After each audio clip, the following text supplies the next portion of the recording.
This program provides education, not advice. Sponsors pay a fee for endorsements and interviews. See the truthayf.com disclosure page for details. This is where technology, innovation, and personal finance come together. This is the truth about your future with Rick Edelman. Brought to you by Global X ETFs, dedicated to providing investors with unexplored intelligent solutions. It's Thursday, March 2nd. Today I'm speaking at the Future of Digital Assets Symposium in Washington, D.C. The event's hosted by the Milken Institute in collaboration with UNC and Duke University. My topic is digital innovation and security. It's an invitation-only event, pretty impressive roster of attendees, so I'm excited to be among the speakers.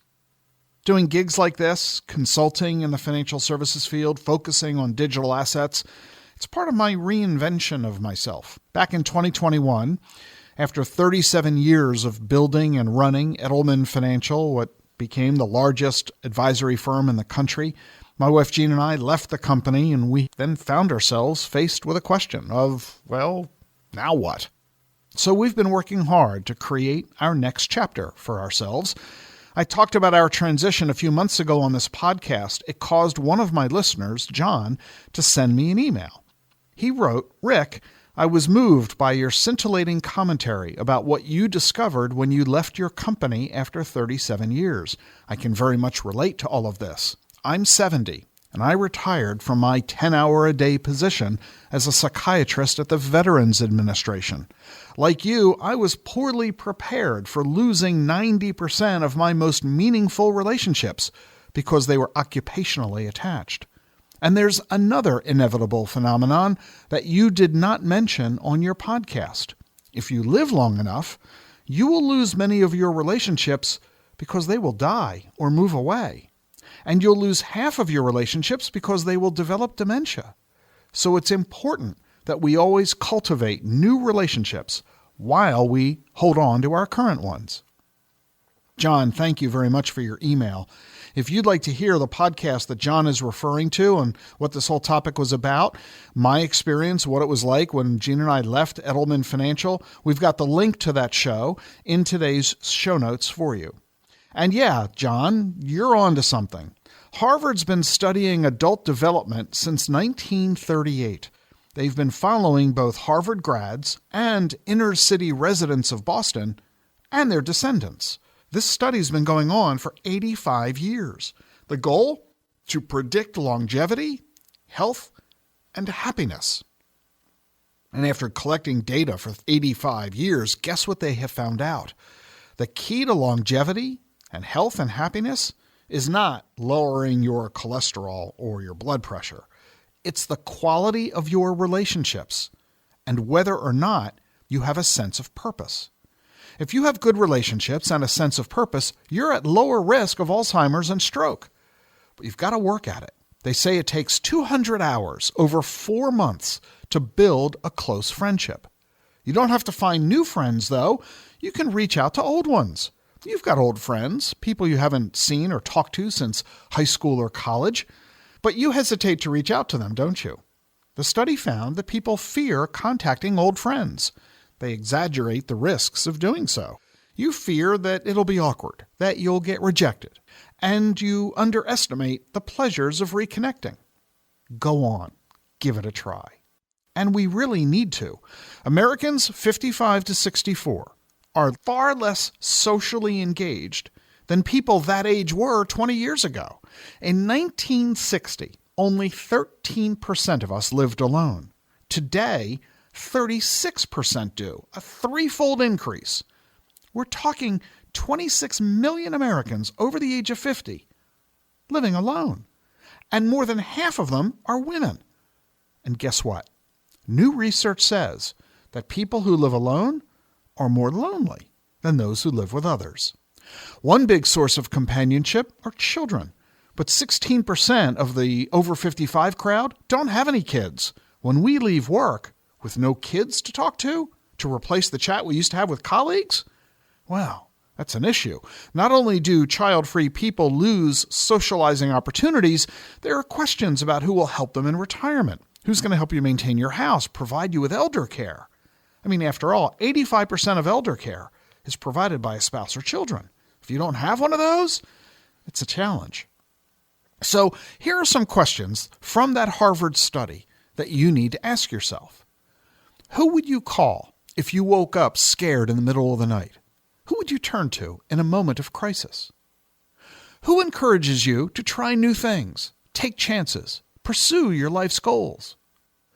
Who knows everything about you?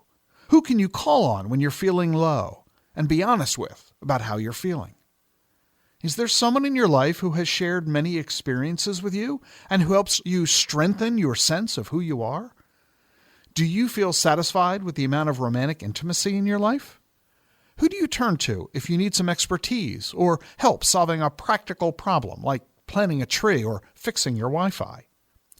And who makes you laugh? Who do you call to see a movie or to go on a trip with? Who makes you feel connected and at ease? These questions don't need to scare you. They should uplift you. Your future is bright and can be the brightest part of your life. You know, we all know that Tom Brady quit this year as the oldest starting quarterback in pro football. He's 45 years old. Most quarterbacks last 4 seasons. Brady played for 23. But he's not the only person to last so long in a career. There's a neat profile of older workers recently, and they highlighted a bunch of folks. Essie Lizaguer, 70 years old, who's a paramedic. Helen Fletcher, 83, a baker. Lillian Thomas Burwell, age 95, an artist. Dion Nielsen Price, 88, a composer. Harvey Davidson, at 84, is a tour guide. Maria Elena Zavala, 72, is a biologist. Earl Pollock, at 82, is a logger. Diane McIntyre, 76, is a dancer. Lewis Kaplan, age 85, is a physician. And Angela Alvarez, age 95, just won the Latin Grammy Award for Best New Artist. And then there's Joan Donovan, age 89 and a great-grandmother. She just got an advanced college degree in English and creative writing online from Southern New Hampshire University. And Rita Malone, age 93, just became an inventor. She uses a walker and decided she needed something to motivate her, to remind her to use it. So she invented the Walker Squawker, a realistic bird that sits on a walker. It sings and plays songs as you move, serves as a companion for anybody using a mobility device. Clearly, we can reinvent ourselves as we age. And that partly means building and developing new relationships with other people. One area that's popular, sports. More and more people in their 50s, 60s, 70s, and 80s are engaging in extreme sports. 13,000 people over the age of 60 registered for Ironman's 140-mile triathlon last year. The average age of the participants in the Iditarod is now 46. Many endurance athletes say their performance has improved as they've gotten older. Diana Nyad, she's an ultra-endurance swimmer. She's 73 years old, and she says she was better at 64 than when she was 28. Colleges are getting in on this too. We've got a birth dearth. Too few babies are being born, and that's who goes to college, right? Those 18-year-olds. Well, college enrollment's at a 20-year low, so colleges who used to help people at the start of their careers are now creating programs to help people at the end of their careers. Harvard, Stanford, Notre Dame, UT Austin, University of Chicago, they all have one-year programs, lectures on ageism, entrepreneurship, courses that help students, 60-year-old students, chart their next steps. But these classes cost $50,000 or $60,000. But at the University of Colorado, it's only $3,200 for a one-semester program. You audit courses, you interact with professors, you attend dinners and campus events.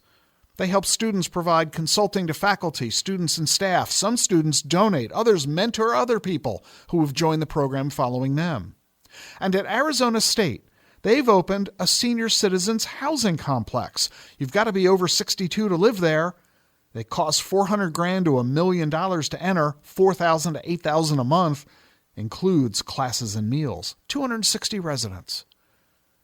Yeah, there are lots of solutions to social isolation. Let me mention a few more. Virtual reality, AI, and robotic pets. They can reduce loneliness and depression and improve your well-being. Rendiver provides VR to people who are living in assisted living. Users meet avatars of loved ones in a virtual home. You can play chess together, sit on a porch looking at butterflies. You can even go on virtual excursions like a bus ride in Paris. There's a free home version of this called Alcove, which was created in partnership with AARP. At Intuition Robotics, they launched a companion bot for older adults. It's small, looks like a desk lamp, sits on a countertop, and it starts conversations, learns about the people it lives with, and tailors recommendations for food and exercise and music. It only costs $250 plus $40 a month for the subscription. And you might remember a couple of months ago, back in January, I had Tom Stevens on the show, the founder of Tombot, company I've invested in. He's building Jenny, a robotic Labrador retriever puppy. Tombot worked with Jim Henson's Creature Shop to make Jenny look and act like a real dog.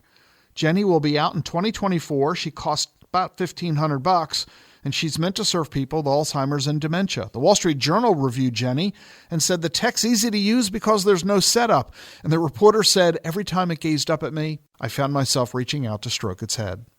Yeah, we need to reinvent ourselves because our future is not going to be like our past. We need to engage in new activities and to do it with new people that we'll introduce into our lives. The future can be the best part of our lives yet to be. And if you want to find an investment opportunity to capitalize on all of this, I suggest you take a look at the Global X Aging Population ETF. The symbol is AGING, A-G-N-G. Aging invests in companies that serve the world's growing senior population. Healthcare, pharmaceuticals, senior living facilities, and other sectors of the market that contribute to increasing lifespans and extending quality of life in advanced age. The ETF is the Aging Population ETF, symbol AGNG. And if you want to enjoy better health and overall fulfillment, be sure to listen to Jean's podcast every Thursday, Self-Care with Jean Edelman, and follow her on Twitter, Instagram, and YouTube. Links to Jean's social pages are in today's show notes. And be sure you're following me on social media, Facebook, Twitter, Instagram, and YouTube. You can follow, share, like, and comment. Let's keep these daily conversations going after each podcast. My social links are in today's show notes too. Thanks for joining me. I'm Rick Edelman. See you tomorrow. The Truth About Your Future with Rick Edelman is sponsored by Charles Schwab. Schwab's passion for serving clients is more than standard practice. It's part of who they are. With transparent pricing, 24/7 live support, and a satisfaction guarantee, the people at Schwab go the extra mile to help you on your investing journey. They're not just financial people, they're people too. Learn more at schwab.com/whyschwab. That's schwab.com/whyschwab. The Truth About Your Future is sponsored by Global X ETFs. Exponential technologies are transforming the world around us and creating investing opportunities along the way. Artificial intelligence, robotics, and 5G mobile networks are among the emerging technologies shaping the future. But is your portfolio keeping up? Visit globalxetfs.com to discover how you can invest in these and other disruptive innovations. A longer lifespan means a longer retirement. Be ready. This is The Truth About Your Future with Rick Edelman.